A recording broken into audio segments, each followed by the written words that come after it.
આપણી ચેનલ મીરા કિચનમાં તમારું બધાનું હાર્દિક સ્વાગત કરું છું। તો હું તમારા માટે આજે લઈને આવી છું એક વાટકી ચોખામાંથી બનતો નવો નાસ્તો જે ખૂબ જ ટેસ્ટી બને છે, કંઈ હાથો લાવ્યા વગર, પલાળ્યા વગર ખૂબ જ ટેસ્ટી એવો ફટાફટ બની જતો સ્વાદિષ્ટ નાસ્તો। તો તમે પણ આ રેસીપી ટ્રાય કરો અને જો મારી આવી જ રેસીપી તમને પસંદ આવતી હોય તો ચેનલને સબસ્ક્રાઇબ કરો, ફોલો કરો અને બેલ આઇકન પર ક્લિક કરો। તો ચાલો બનાવી લઈએ ફટાફટ એક વાટકી ચોખાનો નવો નાસ્તો। ચોખાનો નવો નાસ્તો બનાવવા માટે અહીંયા એક વાટકો ચોખા લઈ લઈશું, તેને બાઉલમાં એડ કરી દઈશું અને આને પાણી વડે આપણે સારી રીતે ધોઈ લેશું, એટલે કે વોશ કરી લેવાના છે ચોખાને। આ રીતે પાણી એડ કરીને હાથ રીતે આ રીતે મસળીને આપણે જે બધું વધારાનું છે તે કાઢી લેવાનું છે। આ રીતે મસળીને આપણે આને ચોખાને સાફ કરી લઈશું। આ રીતે આપણે ચોખાને સાફ કરી લઈશું અને હવે આપણે આ રીતે સાફ કરીને જે આ પાણી છે તેને હવે આપણે ચોખામાંથી અલગ કરી નાખશું, કાઢી લઈશું। તો આ પાણી ગંદુ છે તે પાણીને આપણે કાઢી લઈશું। આ પાણીને આપણે કાઢી લેવા જોઈ શકો છો અહીંયા પાણી નીકળી ગયું છે અને આપણે ગરમ એટલે કે હુંફાળું પાણીમાં આપણે પલાળી દઈશું ચોખાને। તો ચોખાને અહીંયા 30 થી 40 મિનિટ પલાળવા મૂકવાના છે ગરમ પાણીમાં। આ રીતે ઢાંકીને 30 થી 40 મિનિટ માટે મૂકી દઈએ। એટલી વારમાં આપણે એક ચટણી તૈયાર કરી લઈએ, ગ્રીન ચટણી। તેના માટે મિક્સર જાર લઈશું, લીલા ધાણા લઈ લેવાના છે, આખા જ તે લીલા ધાણા લઈ લઈશું, 3 થી 4 મરચાંની કટકી, મીઠા લીમડાના પાન, 1 ચમચી ચાટ મસાલો લેવાનો છે, 1 ચમચી અહીંયા મીઠું અને 1 ચમચી ખાંડ, અડધું લીંબુનો રસ એડ કરી દઈશું, 2 ચમચી અહીંયા સેવ એડ કરી દેવાની છે, તમે ગાંઠિયા પણ લઈ શકો છો, અને બરફ એડ કરવાનો છે અહીંયા 3 થી 4। તો આ રીતે હવે આપણે મિક્સર જારમાં ક્રશ કરી લઈશું। તો જોઈ શકો છો અહીંયા ક્રશ થઈ ગયું છે અને આપણી ચટણી સરસ મજાની ગ્રીન ચટણી તૈયાર છે। તો સરસ મજાની એવી ગ્રીન ચટણી તૈયાર છે। તો આને સાઈડમાં મૂકી દઈએ। આપણી 30 મિનિટ થઈ ગઈ છે। 30 થી 40 મિનિટમાં આપણા જોઈ શકો છો સરસ મજાના ભાત થઈ ગયા છે। પાણી કાઢી લેવાનું છે અને હવે આ જે ભાત આપણા પલળી ગયા છે તેને એક મિક્સર જાર લઈ લઈશું, તેમાં એડ કરી દેવાનું છે પાણી કાઢીને। તો આ રીતે બધા જ ભાત આપણે મિક્સર જારમાં એડ કરી દઈશું। 1 વાટકો ચોખા, તો 1 વાટકો અહીંયા આપણે દહીં લઈ લેવાનું છે, 3 થી 4 મરચાંની કટકી, 1 ઇંચ આદુનું ટુકડાની કટકીને આ બધી જ વસ્તુને આપણે ક્રશ કરી નાખીશું। આનું આપણે બેટર બનાવી નાખીશું। તો જોઈ શકો છો સરસ મજાનું ક્રશ થઈ ગયું છે અને આપણું બેટર આવું તૈયાર છે, દાણા જેવું તૈયાર થઈ ગયું છે। તો જોઈ શકો છો સરસ મજાનું બેટરને આપણે એક બાઉલમાં લઈ લીધું છે, તેમાં અડધો વાટકો અહીંયા રવો લેવાનો છે ઝીણો, જો તમારી પાસે જાડો હોય તો તેને મિક્સર જારમાં ક્રશ કરીને લેવાનો છે, અડધી ચમચી મીઠું અને 1 ચમચી ખાંડ એડ કરીને આ બધી જ વસ્તુને આ રીતે મિક્સ કરી દઈશું। આ રીતે બ્લાઇન્ડરની મદદથી થોડી વાર માટે આ રીતે હલાવી લઈશું। તો જોઈ શકો છો ઉપર બબલ્સ આવવા લાગ્યા છે, તો એટલી 5 થી 10 મિનિટ આ રીતે હલાવી લઈશું। બબલ્સ આવવા લાગ્યા છે, હવે આપણે આને ઢાંકીને 15 થી 20 મિનિટ માટે રહેવા દઈશું।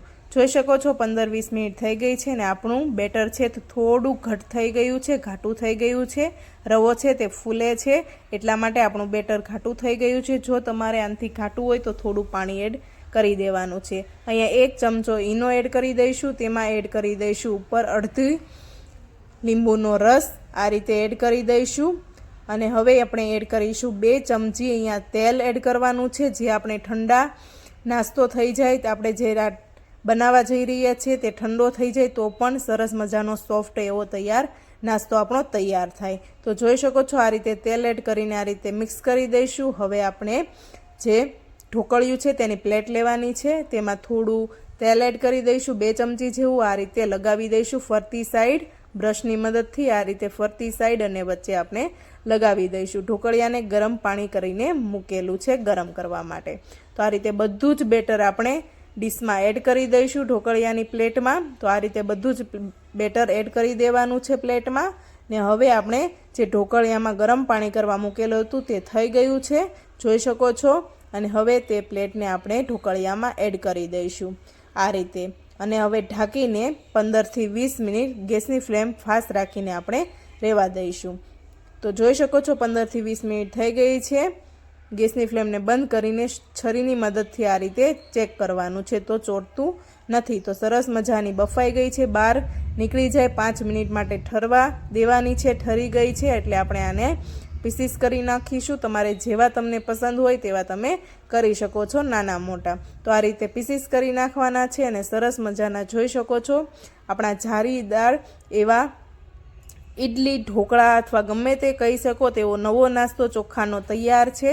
તો જોઈ શકો છો ઇન્સ્ટન્ટ નાસ્તો આવી રીતે તૈયાર થાય છે. આ રીતે જોઈ શકો છો તરત જ સરસ મજાનો એવો નાસ્તો આપણો પોચારું જેવો તૈયાર થઈ ગયો છે.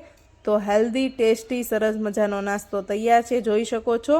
તો હવે આને આપણે મસાલો તૈયાર કરી લઈએ. તો એક નોનસ્ટિકની લોઢી લઈ લઈશું, તેમાં 1 ચમચી તેલ એડ કરીને આ રીતે તેલ લગાવી દઈશું. આ રીતે ફરતી સાઈડ આપણે તેલ લગાવી દેવાનું છે, જોઈ શકો છો. લોઢીને ગેસની ફ્લેમને ફાસ્ટ રાખવાની છે, ગરમ થાય ત્યાં સુધી. પછી આપણે ગેસની ફ્લેમને ધીમી કરી દઈશું. તો આ રીતે હલાવી દેવાની છે. આ રીતે ફરતી બાજુ તેલ લગાવીને થોડા તલ એડ કરી દઈશું, ભભરાવી દઈશું. એમાં થોડો સાંભાર મસાલો એડ કરી દઈશું અને હવે આપણે જે આપણો નાસ્તો તૈયાર કરેલો છે તે એડ કરી દઈશું. પીસીસ આ રીતે પીસીસ એડ કરી દેવાના છે. આ રીતે આપણે બંને બાજુ આ રીતે પીસીસ એડ કરીને આપણે થોડી વારે શેકી લેવાના છે. તો સરસ મજાનો મસાલાવાળો એવો આપણો નાસ્તો તૈયાર થાય છે. તો જોઈ શકો છો આ રીતે થોડી વારે 2 મિનિટે આ રીતે પલટાવી દઈશું તાવીથાની મદદથી. આ રીતે જોઈ શકો છો સરસ મજાનો મસાલાવાળો નાસ્તો આપણો તૈયાર થાય છે. તો આ જ રીતે આપણે બધા જ જે પીસીસ છે તેને આ રીતે આપણે શેકી લેવાના છે.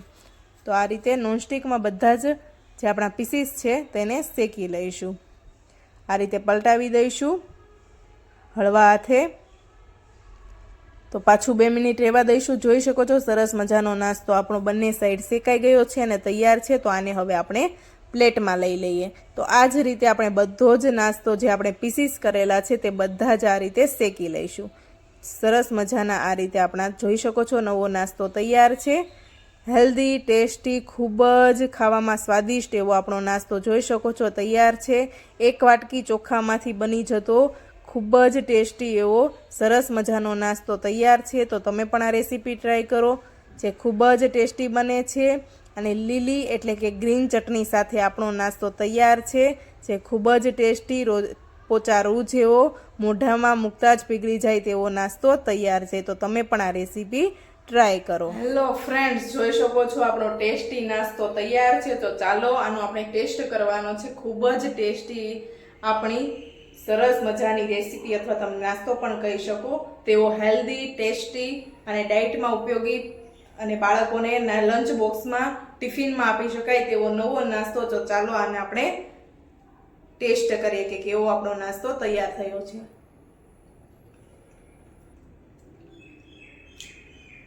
વાવ, ખૂબ જ ટેસ્ટી એવો પોચારું જેવો મોઢામાં મૂકતા સાવ પોચો એવો સરસ મજાનો આપણો નાસ્તો તૈયાર છે. તો તમે પણ આ રેસીપી ટ્રાય કરો અને જરૂરથી બાળકો અને મોટા બધાને જ બનાવીને આપો.